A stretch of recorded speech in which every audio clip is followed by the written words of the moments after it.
Assalamualaikum warahmatullahi wabarakatuh. Alhamdulillah rabbil alamin wassalatu wassalamu ala nabiyyina Muhammadin wa ala alihi wa ashabihi ajmain wa man tabi'ahum bi ihsan ila yaumiddin.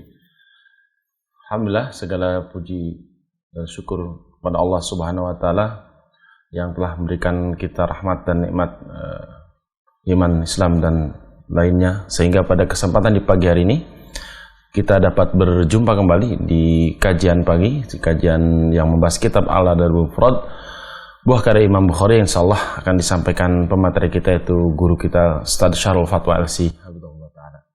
Salat dan salam tak lupa kita sampaikan kepada Nabi Muhammad SAW yang telah memberikan kita dari kegelapan menjadi jalan terang benderang, yang semoga senantiasa ilmu-ilmu hak yang dari beliau akan kita dapatkan dari kajian-kajian untuk hari ini. Pemirsa San TV dan kaum muslimin dimanapun Anda berada, insyaallah pada kesempatan di pagi hari ini kita akan masuk di hadis ke-294 tentang husnul khuluq. Insyaallah nanti pada sesi pertama yang akan disampaikan Ustaz, kemudian di sesi kedua ada sesi tanya jawab. Silakan Anda untuk bertanya langsung kepada Ustaz, berinteraktif di nomor telepon 081190079112. Untuk pertanyaan melalui pesan singkat bisa melalui 081190090113. Tak lupa kami mohon untuk pertanyaan disesuaikan dengan tema yang sekarang sedang dibahas oleh Ustaz. Baik, langsung saya kepada Ustaz untuk menyampaikan materi. Fatafadhol masykurah. Bismillahirrahmanirrahim. Assalamualaikum warahmatullahi wabarakatuh. Innal hamdalillah nahmaduhu wa nasta'inuhu wa nastaghfiruh wa na'udzu billahi min shururi anfusina wa min sayyiati a'malina. May yahdihillahu fala mudilla lahu wa may yudlil fala hadiyalah. Asyhadu an la ilaha illallah wahdahu la syarikalah wa asyhadu anna Muhammadan abduhu wa rasuluhu la nabiyya ba'dah. Qala Allah tabaraka wa ta'ala, ya ayyuhalladzina amanu taqullaha haqqa tuqatih wa la tamutunna illa wa antum muslimun. Wa qala aidha, ya ayyuhan nasu taqu rabbakumul ladzi khalaqakum min nafsin wahidah wa khalaqa minha zawjaha wa batha minhuma rijalan katsiran wa nisaa'a wattaqullaha alladzi tasaaluna bihi wal arham innallaha kana 'alaikum raqiba. Fa inna asdaqal hadis kitabullah wa khairal hadi hadi Muhammadin sallallahu alaihi wasallam wa syarrul umuri muhdatsatuha fa inna kulla muhdatsatin bid'ah wa kulla bid'atin dolalah wa kulla dolalatin finnar. Saudara-saudariku yang dimuliakan Allah Subhanahu wa ta'ala, para pemirsa dimanapun Anda berada, alhamdulillah kita bersyukur kepada Allah di kesempatan yang pertama dan utama ini. Bersyukur kepada Allah atas semua nikmat yang kita dapatkan. Di antara nikmat yang agung adalah nikmat iman, nikmat Islam. Bagaimana kita beragama Islam adalah sebuah nikmat besar dari Allah. Kita dipilih menjadi pengikut Nabi Muhammad SAW. Kita tidak dipilih untuk memilih agama yang lain, karena agama yang diridai Allah hanyalah Islam. Sehingga ketika kita menjadi pemeluk Islam, langkah kita menuju surga sudah semakin di depan mata, sudah semakin dekat. Nikmat yang besar juga adalah nikmat kita mengikuti sunnah Nabi SAW, yang beliau adalah utusan Allah, menyampaikan risalah dari Allah Subhanahu wa taala kepada kita. Kemudian kita mau mengikutinya, maka ini kebahagiaan dan nikmat yang besar. Rasulullah bersabda, "Man ata'ani dakhalal jannah wa man asani faqad aba." Barang siapa yang taat kepadaku, dialah yang akan masuk surga. Kan tapi barang siapa yang tidak taat, tidak mau mengikuti Nabi, memaksiati Rasul, dialah yang tidak mau masuk surga. Ini dua nikmat yang sangat besar sekali yang harus kita selalu bersyukur di setiap saat, di setiap tempat. Salawat dan salam tidak lupa kita sampaikan pula kepada Nabi kita Nabi Muhammad Sallallahu Alaihi Wasallam, yang di hari yang agung ini, hari yang penuh berkah ini, kita dianjurkan untuk memperbanyak salawat kepada Nabi kita yang mulia Sallallahu Alaihi Wasallam. Para pemirsa kaum muslimin dimanapun Anda berada, kita masih dalam hadis-hadis seputar husnul khuluq, yaitu akhlak-akhlak mulia, yang pembahasan pada pertemuan Jumat pekan lalu sampai hadis nomor 293, dan kita hari ini akan bahas hadis nomor 294. Qala al-Imam al-Bukhari rahimahullah, Imam Bukhari rahimahullah beliau berkata, Haddatsana Muhammad bin Sallam an ibni Idris qala sami'tu abi yuhaddisu an jaddi an Abi Hurairah su'ila Rasulullah sallallahu alaihi wasallam ma aktharu ma yudkhilul jannah qala taqwallah wa husnul khuluq. Qala wa ma aktsaru ma yudkhilun nar qala al-ajwafan al-famu wal farj. Dari sahabat Abu Hurairah, semoga Allah meridhoinya, Rasulullah SAW pernah ditanya, apa yang paling banyak memasukkan seorang ke dalam surga? Rasulullah menjawab, taqwallah, yaitu takwa kepada Allah, wa husnul khuluq, dan akhlak yang mulia. Kemudian Rasulullah ditanya kembali, apa yang paling banyak memasukkan seorang ke dalam neraka? Rasulullah menjawab, al-ajwafan, ada dua rongga, dua mulut. Apa itu? Al-famu, rongga mulut, wal farj, dan rongga kemaluan. Saudaraku, para pemirsa dimanapun Anda berada, hadis ini sudah lewat bersama kita, ya, sudah kita kaji, bahwa yang paling banyak memasukkan seorang ke dalam surga adalah ketakwaan. Kemudian yang kedua, husnul khuluq. Karena takwa ini berarti menjalankan perintah, meninggalkan larangan. Kalau seorang muslim sudah menjalankan perintah, meninggalkan larangan, ini sudah lengkap agamanya. Apalagi yang akan dia lakukan? Perintah Allah dilaksanakan, larangan ditinggalkan, kemudian dia berakhlak mulia, maka berhak baginya untuk masuk surga. Kemudian yang paling banyak memasukkan orang ke dalam neraka dua perkara. Satu adalah mulut, yang kedua adalah kemaluan. Yang tidak bisa menjaga mulutnya, dia menggibah, membicarakan saudaranya, mencela, dan seterusnya, ini bisa menyeret seorang ke dalam neraka. Begitupun dengan kemaluan. Yang tidak menjaga kehormatan, maka dia akan terancam masuk neraka. Maka orang yang bisa menjaga dari mulut dan kemaluan, dijamin oleh Rasul untuk masuk surga. Rasulullah bersabda, man yadman li ma baina lihyaihi wa ma baina rijlaihi adman lahul jannah. Siapa yang bisa memberikan jaminan kepadaku untuk menjaga antara dua jenggotnya, yaitu mulut, dan di antara dua kakinya, yaitu kemaluan, dia bisa menjaga ini, mulut dan kemaluan, adman lahul jannah, aku jamin dia masuk surga. Hadis nomor 295, karena 294 sudah berlalu dan kita jelaskan sedikit saja. Qala al-Imam al-Bukhari rahimahullah, Imam Bukhari rahimahullah beliau berkata, Haddatsana Ibrahim bin al-Mundhir qala haddatsana Ma'nun an Muawiyah an Abdurrahman bin Jubair an abihi an Nawas bin Sam'an al-Ansari annahu sa'ala Rasulullah sallallahu alaihi wasallam anil birri wal ithmi. Qala al-birru husnul khuluq wal ithmu ma haka fi nafsika wa karihta ayyattali'a alaihin nasu. Dari Nawas bin Sam'an al-Ansari, semoga Allah meridhoinya, bahwasanya beliau bertanya kepada Rasulullah SAW tentang amalan kebaikan wal ithmi, dan amalan dosa.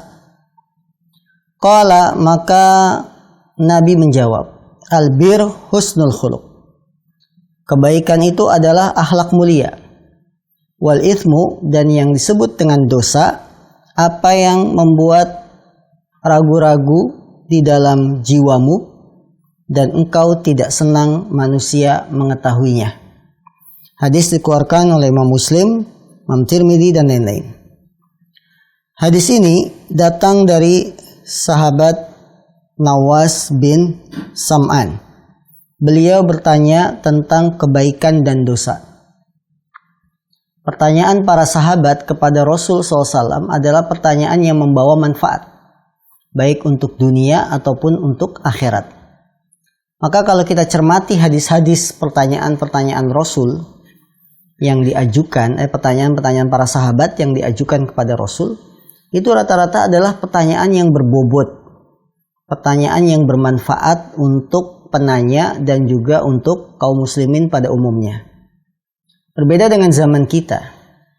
Zaman kita itu kalau bertanya, pertanyaan-pertanyaan yang kadang-kadang untuk ngetes ustadznya, yang kadang-kadang untuk membenturkan antara satu jamaah dengan jamaah yang lain. Ustadz, apa hukumnya kalau ada orang begini. Dia tujuannya untuk apa? Untuk menyemes saudara lain yang ada duduk di dekatnya. Atau untuk ngetes kemampuan ustadznya. Tapi pertanyaan para sahabat kepada Rasul ini pertanyaan yang betul-betul bermanfaat. Pertanyaan yang benar-benar mendatangkan kebaikan.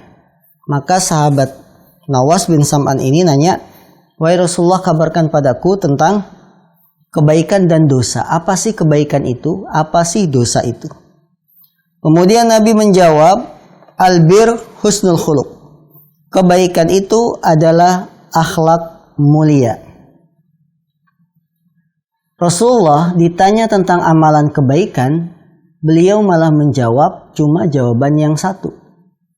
Kebaikan itu husnul khuluq, akhlak mulia.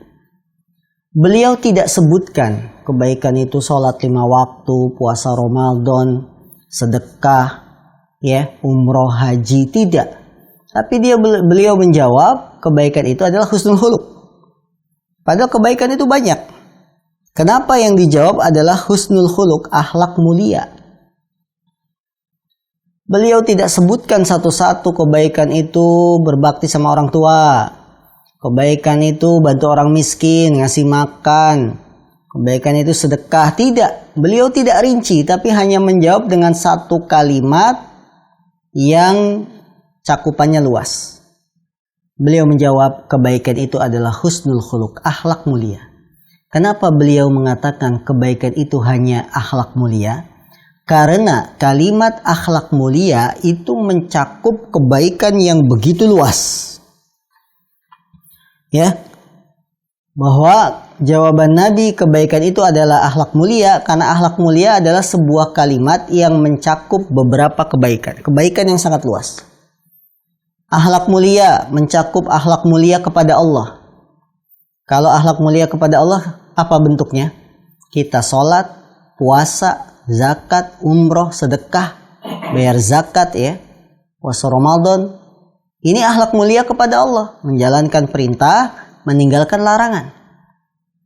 Akhlak mulia kepada manusia, di antara yang kepada orang tua dengan berbakti, kepada orang lain yang lebih tua dengan hormat, kepada yang lemah kita dengan sedekah membantu. Jadi Rasulullah, Masya Allah, beliau ditanya tentang kebaikan, beliau tidak ngajarin kita seperti mengajarkan anak-anak masih usia belia, TK, tidak. Beliau gak ngajarin kebaikan itu 1, sholat 5 waktu, 2, puasa Ramadan, 3, zakat, tidak. Tapi Rasul menyebutkan sebuah kalimat yang ringkas. Ketika diperhatikan kalimat ringkas ini, maknanya sangat mendalam. Kebaikan itu adalah akhlak mulia. Karena akhlak mulia mencakup dengan cakupan yang luas. Mencakup akhlak kepada Allah dengan sholat dan lain-lain. Menjalankan perintah. Mencakup akhlak kepada manusia dengan berbuat baik kepada orang tua, tetangga, teman, dan seterusnya. Sehingga kalimat Nabi, kebaikan itu akhlak mulia, ini termasuk min jawami'il kalim. Apa itu jawami' kalim? Kalimat yang terlontar dari mulut Nabi, ringkas, cuma maknanya mendalam. Itu sangat nampak sekali dari sabda-sabda Rasul. Bahwa Rasulullah ketika berbicara kalimatnya pendek, tapi ketika ditafsirkan, dijabarkan sangat mendalam. Nabi mengatakan innamal a'malu binniyat. Amalan itu tergantung niatnya. Pendek tidak? Pendek. Tapi ini kalau kalimat ini dijabarkan, amalan itu tergantung niatnya, dijabarkan, ditafsirkan, mengandung kalimat yang luas. Amalan itu tergantung niatnya. Tafsirannya akan sangat banyak. Masuk dalam bab toharoh, masuk dalam bab sholat, masuk dalam bab puasa, zakat, haji, dan seterusnya. Padahal kalimatnya cuma pendek. Amalan itu tergantung niatnya. Tapi ketika ditafsirkan, berapa bab fikih masuk dalam hadis ini. Begitupun dalam hadis yang kita baca sekarang. Apa itu kebaikan Rasul? Kebaikan itu akhlak mulia. Titik. Allahu Akbar. Nabi kita diberi kelebihan apa? Jawami'ul kalim. Kalimat-kalimat yang beliau ucapkan jawami'. Ringkas tapi maknanya jami', menyeluruh. Ya. Dan ini sama seperti hadis-hadis yang lain. Tadi sudah kita contohkan innamal a'malu binniyat. Dalam hadis masalah haji umroh, Nabi ditanya, wahai Rasulullah, pakaian apa yang boleh dipakai oleh orang yang ihram, yang akan umroh, akan haji? Beliau ditanya, pakaian apa yang boleh dipakai? Jawabannya apa? Jangan pakai celana, jangan pakai gamis, jangan pakai sepatu. Pertanyaannya, pakaian apa? Jawabannya, jangan. Ya. Karena yang dilarang lebih sedikit daripada yang dibolehkan. Nabi nggak menjawab orang yang ihram itu kalau mau ihram boleh pakai jam tangan, boleh pakai kacamata, boleh pakai ikat pinggang. Enggak, karena banyak itu. Tapi yang Nabi jawab, nggak boleh pakai celana, nggak boleh pakai gamis, nggak boleh pakai ini. Ya, bagaimana Rasulullah SAW diberikan kemampuan dalam berbicara, kalimat ringkas tapi maknanya mendalam. Adapun di zaman kita sekarang, para juru dakwah, para penyampai kebenaran kadang-kadang terlalu banyak berbicaranya. Bicaranya panjang lebar 1,5 jam, itu kalau diringkas, dikerucutin cuma jadi 2 baris. Ya. Kenapa? Karena lebih banyak ngalor ngidul. Ngalor ngidul apa itu? Kesana kemarinya. Kalau diringkas inti ceramahnya cuma 2 baris tulisan. Ya, berbeda dengan Nabi. Nabi kalimatnya ringkas, tapi ketika ditafsirkan sangat mendalam. Ini menunjukkan bagaimana Rasulullah SAW memiliki kecerdasan, memiliki kemampuan berpikir yang sangat tinggi. Karena orang cerdas itu kan kalau nulis kalimatnya pendek, tapi maksudnya dalam. Ya, ini. Kemudian yang kedua, Nabi ditanya tentang dosa. Apa itu dosa, wahai Rasul? Beliau menjawab, dosa itu yang membuat di dalam jiwamu ragu-ragu. Dosa itu yang membuat ragu-ragu dalam jiwamu. Kemudian patokan kedua, kamu tidak senang. Kamu tidak senang manusia mengetahuinya. Kaum muslimin, dosa yang membuat jiwa kita ragu-ragu itu bagi yang jiwanya masih sehat. Orang kalau berbuat dosa dan jiwanya masih bersih, dia akan dak-dikduk. Boleh nggak ya? Halal tidak ya? Ya. Aduh, jangan-jangan ini dosa. Dia gelisah. Itulah ciri dosa. Tapi ini sekali lagi ingat, bagi yang jiwanya masih baik. Kalau jiwanya sudah rusak, kadang berbuat dosa pun nggak malu. Di depan umum pun dilakukan. Ya, sering kita melihat orang-orang melakukan dosa di depan umum. Di taman, ya. Mereka nggak malu-malu berbuat dosa. Di tempat umum yang banyak manusia, tidak malu. Kenapa? Karena jiwanya sudah sakit. Tapi orang yang jiwanya masih sehat melakukan dosa itu dak-dikduk. Ya, ini bisa kita rasakan dalam diri kita. Misalkan kita melakukan sebuah perbuatan kemudian ragu-ragu. Pinjam uang ke bank, ragu-ragu. Langkah kaki saja sejak turun dari kendaraan mau ke bank sudah loyo, lemes. Ya. kemudian bertambah dakdikduk ketika di depan pintu bank. Padahal pengen meminjam uang. Dipersilahkan masuk oleh penjaganya dengan senyuman, kita masih bermuka jutek.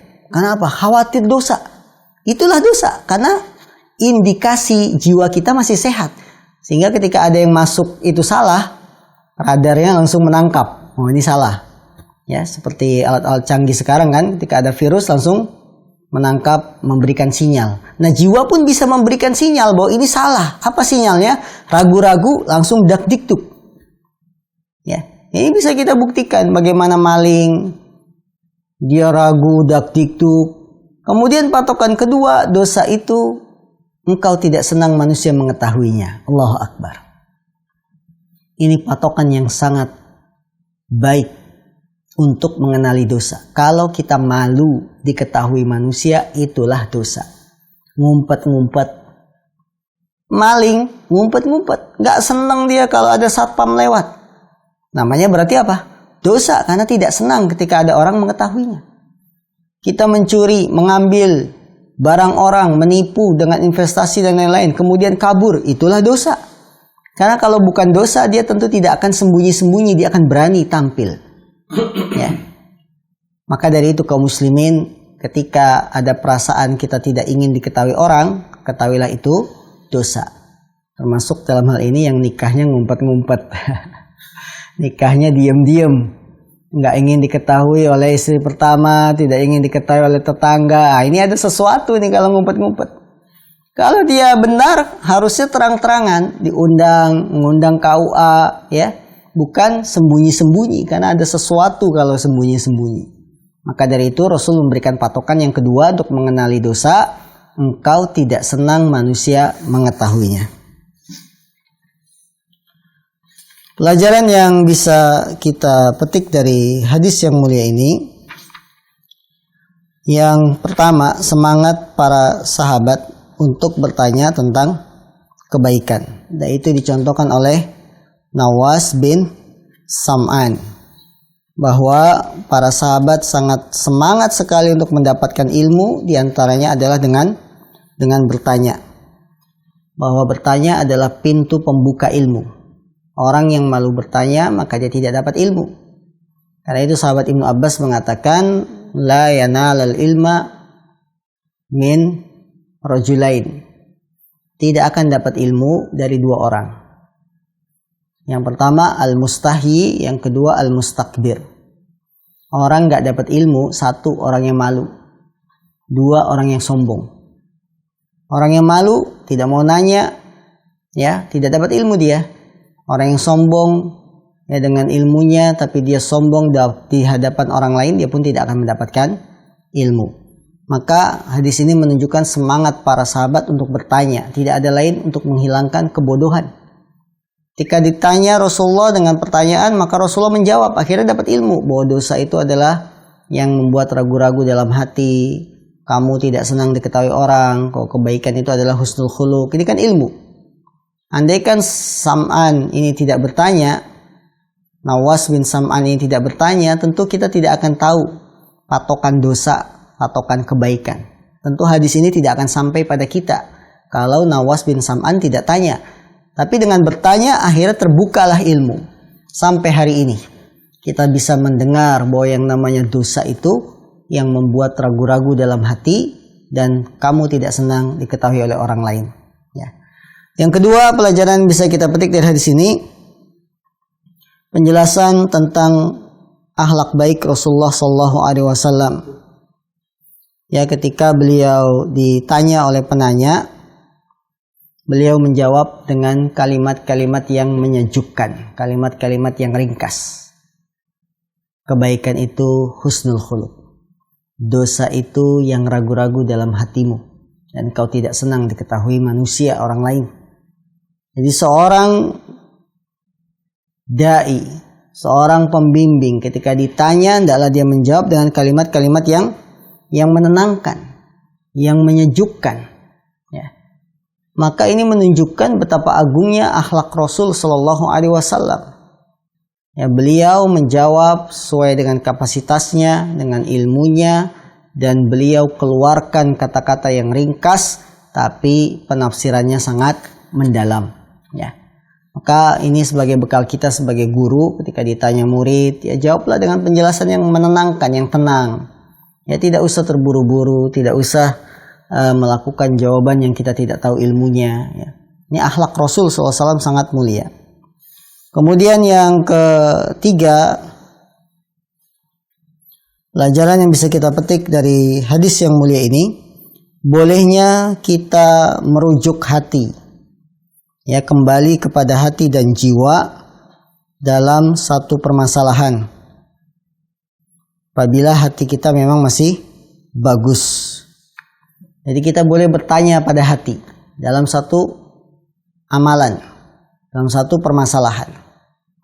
Kalau hati tenang, maka lanjutkan. Namun ketika hati ragu-ragu, dak-dikduk, berdebar-debar, stop kegiatan yang akan kita lakukan. Ya. Dan ini banyak sekali contoh-contohnya. Misalkan kita akan menikah, berkenalan dengan seorang wanita atau berkenalan dengan seorang laki-laki untuk menikah. Dalam proses perkenalan, ta'aruf, hati itu kok adem gitu. Kemudian ditambah ketika sudah nazar, melihat kok cocok, senang, hati itu tenang, maka tanda bahwa Anda sudah mendapatkan jodoh, bahwa ini kebaikan, lanjutkan. Tapi ketika perkenalan dengan seorang akan menikah, laki-laki berkenalan dengan seorang wanita, wanita berkenalan dengan seorang laki-laki, hati itu tidak tenang melihatnya, tidak srek, kalau bahasa kita tidak srek, tidak nyetel, tidak damai hati ini, maka stop, jangan dilanjutkan.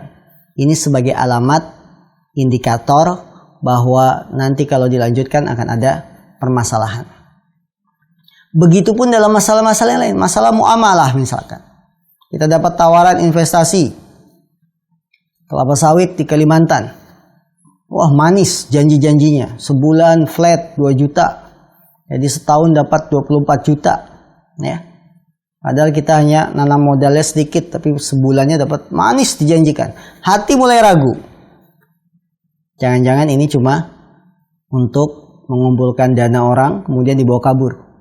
Jangan-jangan ini investasi bodong. Hati ragu. Maka stop, jangan ikut investasi tersebut, karena akan membuat Anda merugi. Tanda indikator ini ada sesuatu yang tidak baik. Ya, jadi boleh suatu saat kita bertanya, merujuk kembali pada hati dan jiwa kita. Ini baik enggak? Dan orang-orang yang diberikan ilham, diberikan firasat yang baik, dia bisa menilai ini baik, ini buruk, ini bahaya. Ya, maka kaum muslimin yang demikian Allah SWT, tugas kita membersihkan hati kita, jiwa kita, sehingga hati dan jiwa ini bisa menjadi sebagai sensor, ya, untuk mensensor apa yang masuk buruk atau baik.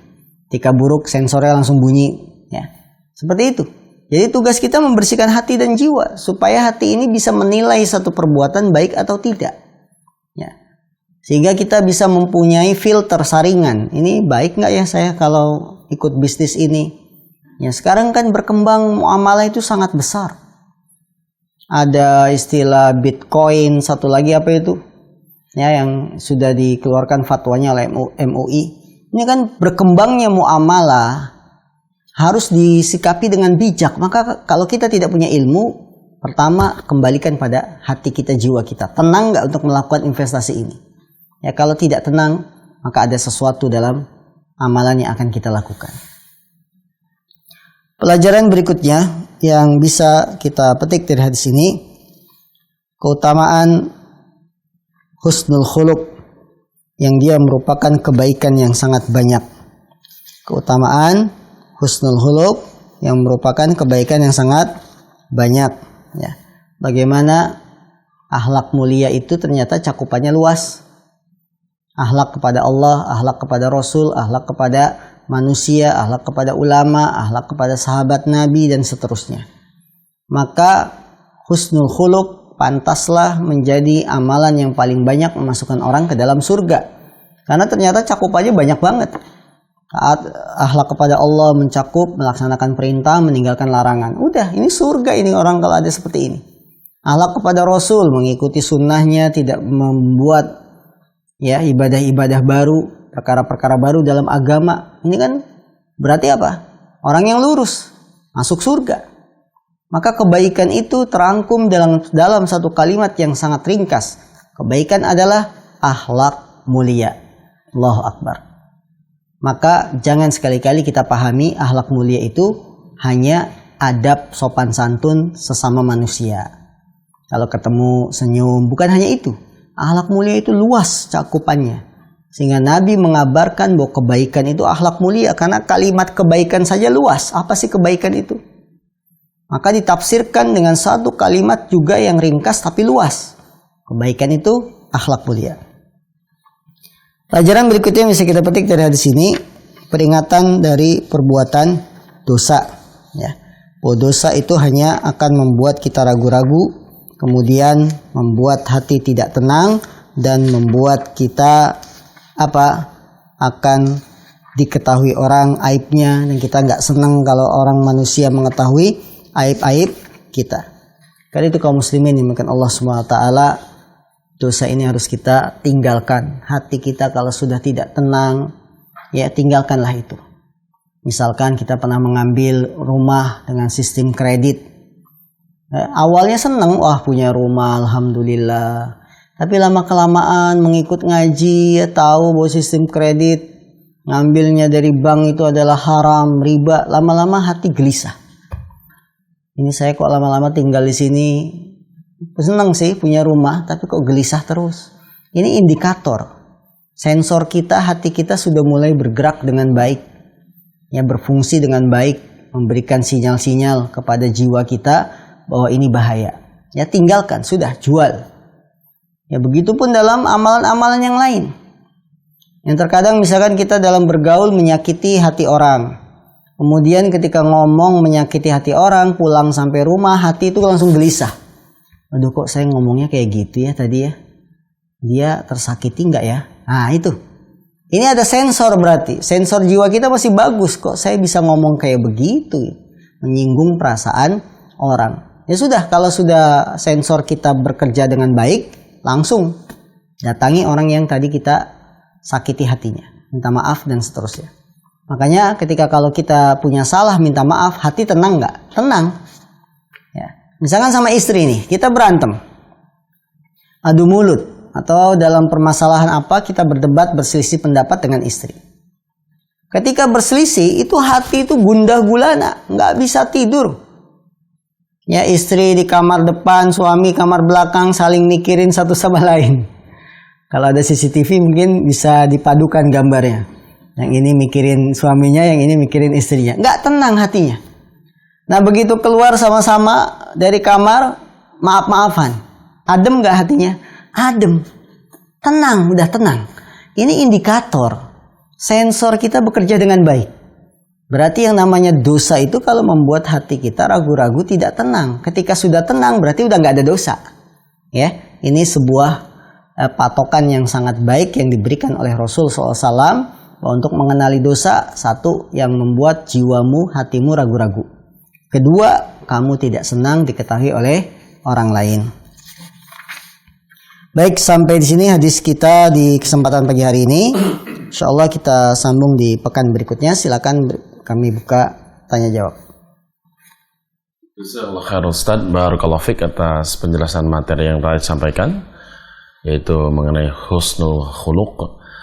Baik pemirsa Hasan TV dan kaum muslimin dimanapun Anda berada, insyaallah kita akan masuk di sesi kedua, yaitu sesi interaktif tanya jawab. Silakan, kami mengundang Anda, mengajak Anda untuk berinteraktif langsung dengan Ustadz di 0811 900 7912 untuk layanan telepon, kemudian di 0811 900 7913. Namun sebelum kita memasuki sesi kedua, kita simak jeda terlebih dahulu.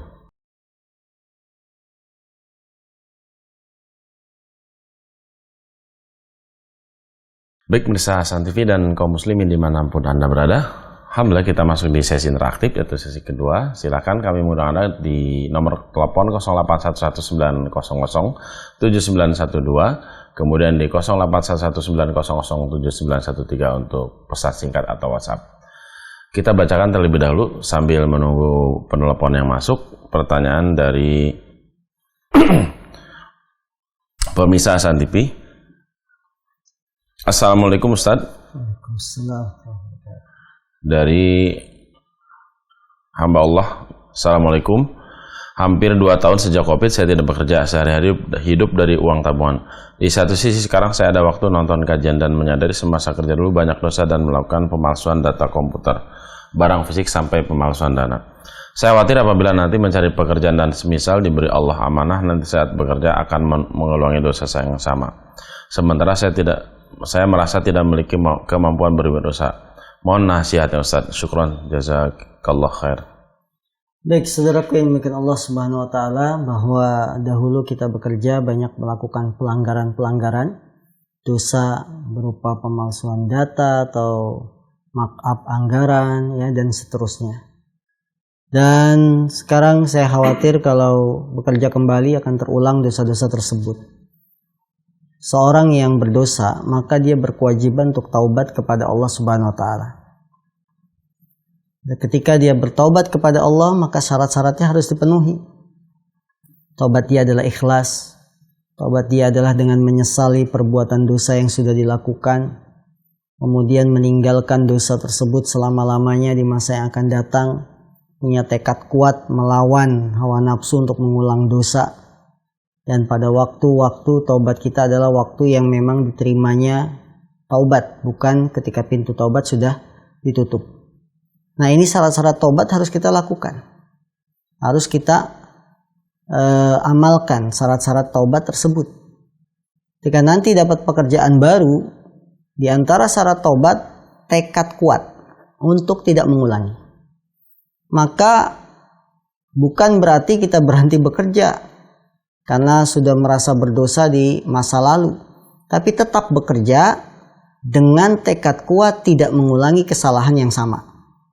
Saya akan bekerja, tapi ketika ada permintaan memalsukan data, laporan barang dan lain-lain dipalsukan, saya akan tolak. Itu namanya tekad kuat untuk tidak mengulangi dosa. Ketika ada permintaan ya dari customer dan lain-lainnya, ini dinaikin saja harganya, nanti kamu dapat sekian, ya. Kita punya tekad kuat untuk menentangnya. Enggak, ini dosa. Ya. Kemudian ketika ada apa lagi permintaan, saya tetap jadi ya untuk menyuplai barang, supplier di perusahaan, tolong terima saya sebagai supplier barang ini dan itu, nih bagian kamu. Sogok berarti kan? Maka harus ada tekad kuat.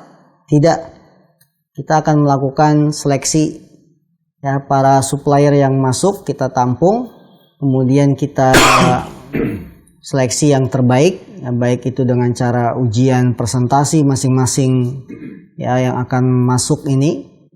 Ya seperti itu. Jadi ada tekad kuat untuk melawan dosa-dosa yang sudah kita lakukan sebelumnya.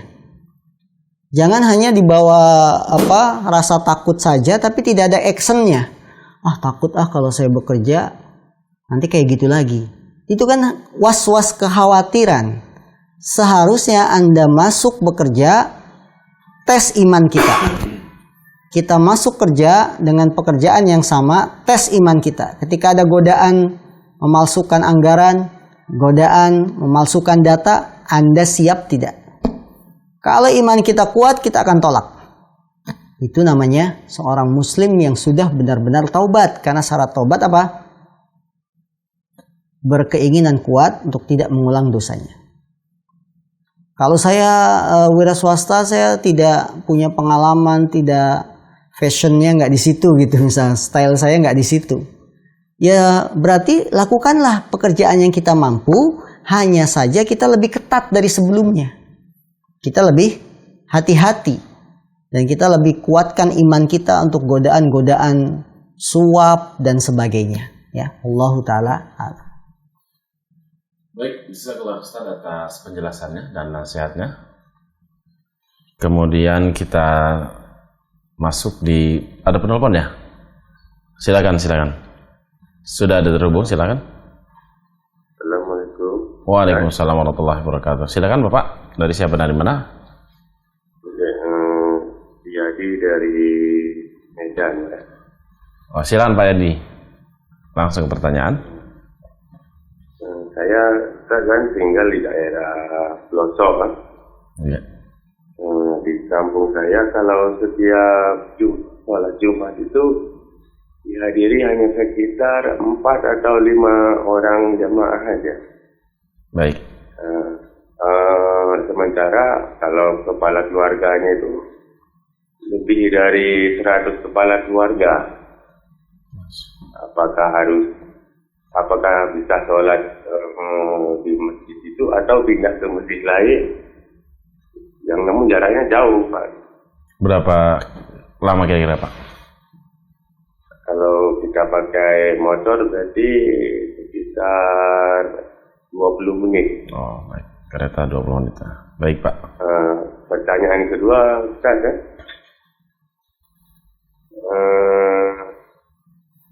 Adik saya menikah dengan pemuda beragama Kristen, yang namun pernikahannya itu secara Islam. Jadi minggu di rumah, mereka pergi ke daerah lain, menetap di sana dan kembali ke agama Kristen. Adik-adik saya ikut ke agama si laki-laki. Ya. Nah, itu apakah bisa adik saya seandainya dicerai atau suaminya meninggal, apa bisa balik lagi menjadi Islam atau gimana caranya? Hanya itu aja. Baik Pak Yadi. Silakan, Ustaz. Baik, saudaraku di Medan ya. Pertanyaan pertama, beliau tinggal di pelosok yang kalau dilihat dari jumlah kepala keluarga ada 100 lebih, namun sangat disayangkan ketika Jumatan yang hadir cuma 4-5 orang, yang 95-nya entah kemana ini ya. Rata-rata bisa dikatakan Muslim. Apakah saya sholat di masjid yang isinya Jumatan hanya 4-5 orang, ataukah saya cari masjid yang lain yang lebih banyak jamaahnya namun harus menempuh jarak yang lumayan jauh ya? Kalau 20 menit lancar itu termasuk jauh istilahnya. Baik saudaraku yang dimuliakan Allah SWT, salat Jumat adalah kewajiban bagi setiap muslim. Rasulullah mengatakan salatul Jum'ah wajibun. Salat Jumat itu wajib kecuali beberapa golongan, wanita, orang yang sakit, musafir, itu tidak wajib Jumat. Namun orang-orang yang tidak punya uzur, dia bukan wanita, dia bukan orang yang sakit, bukan pula orang yang musafir, wajib melaksanakan sholat Jumat. Bahkan Rasulullah mengancam orang yang meninggalkan sholat Jumat 3 kali berturut-turut akan ditutup hatinya, ya, dicatat sebagai orang munafik dan seterusnya. Maka ini harus dipahamkan kepada masyarakat kampung pelosok ini, bahwa sholat Jumat hukumnya wajib. Nah, bagaimana ketika kita hadir sholat Jumat, jamaah hanya sedikit, 4-5 orang, 3-4. Apakah sah sholat Jumatnya? Jawabannya, sholat Jumatnya sah. Walaupun tidak terpenuhi yang biasa kita dengar harus 40. Ya, itu hanya pendapat. Bahwa yang benar, sholat Jumat itu tidak harus terpenuhi 40 orang makmum. Boleh dilakukan walaupun dalam jumlah yang sedikit. Itu secara hukum bahwa sholat Jumatnya sah, sekalipun jamaahnya hanya 3-4 orang, 4-5 orang. Ya. Apakah saya harus cari masjid yang lebih jauh lagi karena jamaahnya banyak? Kalau mengandung kesulitan seperti jarak yang jauh, ya, kemudian juga jalannya yang tidak memungkinkan, apalagi ada ancaman-ancaman melewati hutan dan lain-lain, baik ancaman binatang atau ancaman manusia misalkan karena daerahnya sepi, maka kita tetap sholat di masjid yang dekat rumah kita, sekalipun jamaahnya sedikit, sholat Jumat kita sudah dihitung sah. Dan kewajiban Bapak untuk mengajarkan masyarakat kampung, menyadarkan mereka bahwa sholat Jumat itu wajib, lebih wajib daripada sholat taraweh. Saya yakin kalau taraweh rame nanti, ya, tapi begitu Jumatan kenapa cuma 4-5 orang? Ini terbalik dalam skala prioritas. Kalau sholat tarawih yang hukumnya sunnah bisa ramai, kenapa Jumatan yang hukumnya wajib tidak ramai seramai sholat tarawih? Harusnya dibalik. Yang namanya wajib itu harus lebih ramai. Ya, karena ini kewajiban, bukan perkara yang sunnah. Pertanyaan kedua, qadarullah ya, Allah menentukan satu musibah besar ini ketika adik kita menikah dengan laki-laki yang Kristen, adik kita muslimah menikah dengan laki-laki Kristen. Ya, kemudian saat pernikahan itu dilakukan dengan cara Islam. Pertanyaan saya, cara Islam itu maksudnya apa? Apakah dia tetap dalam agamanya Kristen kemudian dinikahkan dengan cara Islam? Ataukah si laki-laki ini masuk Islam dulu, kemudian baru menikah? Kalau cara pertama, si laki-laki tetap dalam agamanya agama Kristen, namun proses pernikahannya ada ijab kabul secara Islam, maka pernikahannya tidak sah. Batal. Kenapa? Karena wanita muslimah tidak boleh menikah dengan laki-laki non-muslim. Ya, jadi perlu ditafsirkan, dijelaskan, dinikahkan secara Islam itu maksudnya apa? Kalau laki-laki tetap dalam agama Kristen, cuma cara menikahnya diikutkan dengan cara Islam, maka pernikahannya tidak sah. Yang kedua, jika dinikahkan dengan cara Islam, si laki-laki ini masuk Islam dulu. Kemudian setelah masuk Islam baru dinikahkan secara Islam, maka pernikahan bentuk kedua ini sah. Bentuk kedua ini sah. Ya, sah secara agama, sah pula secara negara. Karena negara juga menentukan tidak boleh menikah itu beda agama. Kemudian berjalan waktu pindah tempat, memilih kehidupan sendiri. Ya, baik ya kalau orang sudah menikah memilih kehidupan sendiri, pindah tempat, ngontrak rumah atau beli rumah di daerah lain, baik.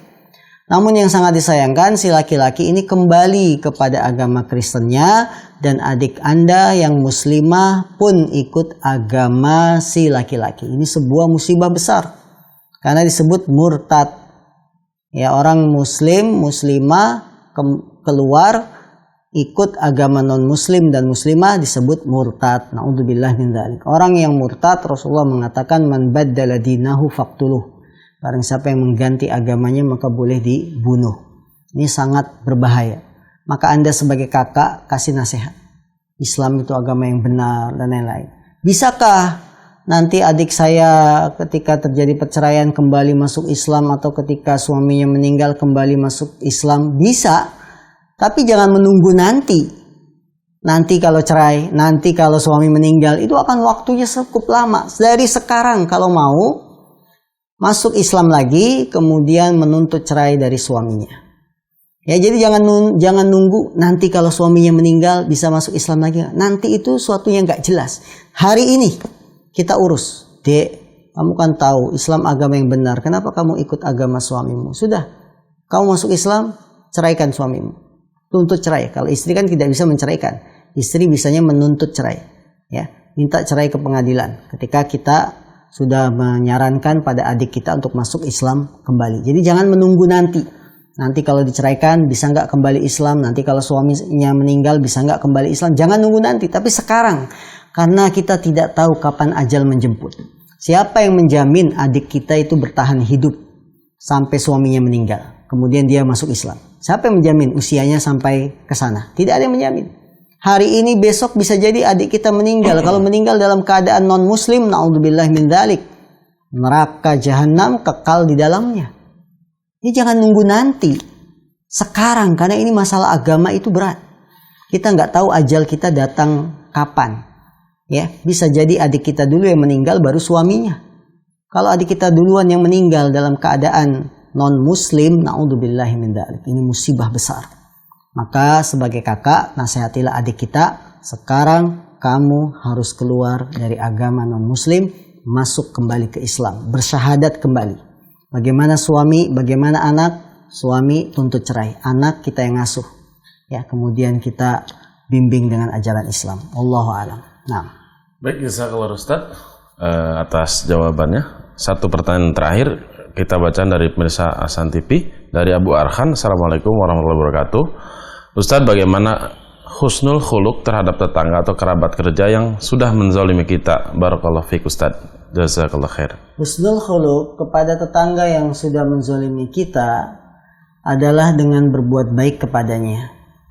Ya, tetap berbuat baik, tetap mengucapkan salam walaupun dia berbuat zalim. Nah, ini sudah kita bahas adab-adab bertetangga dalam pembahasan-pembahasan sebelumnya.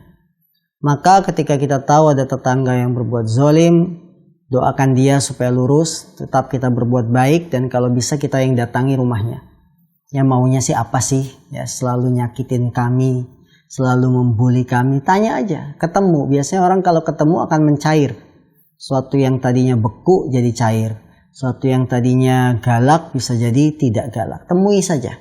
Nah, ketika kita sudah ketemu tapi kok masih sikapnya seperti itu, maka doakanlah dan kita bisa minta bantuan tetangga lain kalau memang kezolimannya sudah melampaui batas. Wallahu ta'ala. Baik, pemirsa San TV dan kaum muslimin dimanapun Anda berada yang menyimak kajian di pagi hari ini. Alhamdulillah sudah hampir 1 jam tidak terasa kita bersama dalam kajian kitab Al-Adab Al-Mufrad pada pagi hari ini. Mudah-mudahan apa yang disampaikan Ustadz dan kemudian pertanyaan yang telah dijawab Ustadz menjadikan ilmu yang bermanfaat untuk kita semua dan dapat kita aplikasikan di dalam kehidupan sehari-hari. Kami mohon maaf dari beberapa pertanyaan yang masuk belum sempat terjawab. Silakan ditanyakan kembali di kajian-kajian berikutnya. Kami dari kru yang bertugas menyampaikan permohonan maaf jika dalam menyajikan acara masih banyak kekurangan. Kita tutup dengan kafaratul majlis. Subhanakallahumma bihamdika asyhadu an la ilaha illa anta astaghfiruka wa atubu ilaik. Assalamualaikum warahmatullahi wabarakatuh.